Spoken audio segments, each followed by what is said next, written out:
സ്റ്റുഡിയോയിലെ purchasing ഒക്കെ കഴിഞ്ഞ് ചെണ്ടയുടെ അരങ്ങേറ്റത്തിനുള്ള മുണ്ടും ഒക്കെ വാങ്ങി നമ്മൾ വീട്ടിലേക്ക് വന്ന് കുറച്ച് കഴിഞ്ഞിട്ടാട്ടോ സ്കൂളിലോട്ട് എത്തിയത്. നമ്മളവിടെ എത്തിയപ്പോൾ 100 പേരുടെ മെഗാ തിരുവാതിരക്കളി നടക്കുകയായിരുന്നു കേട്ടോ. വന്നത് താമസിച്ചായത് കാരണം ഏകദേശം അവസാനം ആവാറായേ. കണ്ടപ്പോൾ കുറച്ച് നേരത്തെ എത്തിയാൽ മതിയായിരുന്നു എന്ന് തോന്നിയേ. പിന്നെ അത് കഴിഞ്ഞ ശേഷം ദഫുമുട്ടും വീരനാട്യവും ഒക്കെ ഉണ്ടായിരുന്നേ. ശേഷം 100ാം വാർഷികത്തിന്റെ ഭാഗമായിട്ട് പുതിയ പാർക്കൊക്കെ നിർമ്മിച്ചിട്ടുണ്ടായിരുന്നേ. അതിന്റെ ഉദ്ഘാടനം ഇന്നത്തെ ദിവസം തന്നെ ആയിരുന്നു കേട്ടോ. താമസിച്ചെത്തിയാലും ടീച്ചേഴ്സിനെ ഒന്നും കണ്ടില്ലല്ലോ എന്ന് വെച്ചിട്ട് പോയി നോക്കുമ്പം എല്ലാ ടീച്ചേഴ്സും തകൃതിയിൽ ഡാൻസിന്റെ പ്രാക്ടീസിലായിരുന്നേ. അങ്ങനെതാ സ്വാഗത പ്രസംഗമൊക്കെ സ്റ്റാർട്ട് ചെയ്തേ.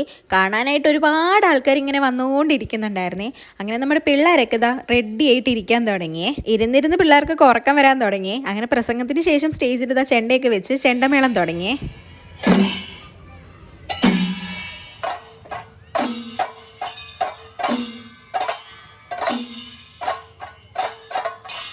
അവിടെ റൈറ്റ് സൈഡിൽ അറ്റത്ത് നിന്ന് കൊട്ടുന്നതാട്ടോ ജിത്തു. നല്ല രസകരമായിട്ടാട്ടോ അവർ കൊട്ടിയത്. നമ്മുടെ ഒരു അമ്പലത്തിൽ ഉത്സവത്തിന് പോയി പഞ്ചാരിമേളം കേൾക്കുന്ന അതേ ഫീൽ തന്നെ ഉണ്ടായിരുന്നു കേട്ടോ. അവസാനം നമ്മുടെ ടീച്ചേഴ്സ് പ്രാക്ടീസ് ചെയ്ത ഡാൻസ് ഒക്കെ തുടങ്ങാൻ വേണ്ടിയിട്ട് അവരും കയറിയേ. വളരെ കുറച്ച് സമയം കൊണ്ട് പ്രാക്ടീസ് ചെയ്തെന്ന് പറഞ്ഞ ടീച്ചർമാർ കയറിയത്. പക്ഷെ കളിച്ച ഡാൻസ് അടിപൊളിയായിട്ട് കളിച്ചു കേട്ടോ.